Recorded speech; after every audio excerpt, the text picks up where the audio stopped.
Most Americans think they understand the difference between a will and a trust, but the data says otherwise. And even in 2026, that confusion is still one of the biggest gaps in estate planning knowledge. A widely cited 2025 estate planning survey by Trust and Will, based on about 2,000 U.S. adults, showed an important trend. While a majority could identify general differences between a will and a trust, many still misunderstood how each actually works in practice. And as of 2026, there has been no major nationwide survey that significantly reverses that finding, meaning the knowledge gap still exists. So let's clarify it clearly. A will is a legal document that outlines how your assets are distributed after death. It also allows you to name guardians for minor children and appoint an executor. But here's the key limitation. A will must go through probate, which is a court-supervised process. Depending on the state in 2026, probate can take months or longer, involves legal fees, and becomes part of the public record.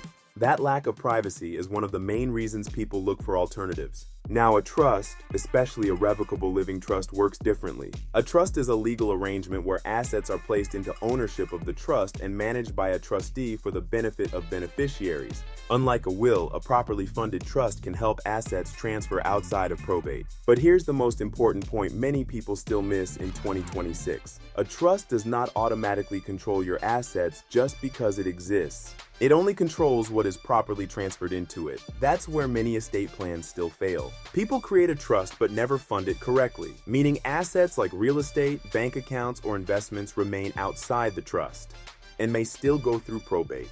The same misunderstanding shows up in what people think a will can or cannot include. For example, a will can name beneficiaries, executors, guardians for children, and even guardians for pets. But it does not control assets during your lifetime. It only takes effect after death. Meanwhile, certain assets like retirement accounts and life insurance often pass outside both wills and trusts if they have properly designated beneficiaries. If those designations are missing or outdated, those assets may still end up in probate. So, what does all this tell us? Even in 2026, the real issue isn't access to estate planning tools. It's understanding how they actually work together.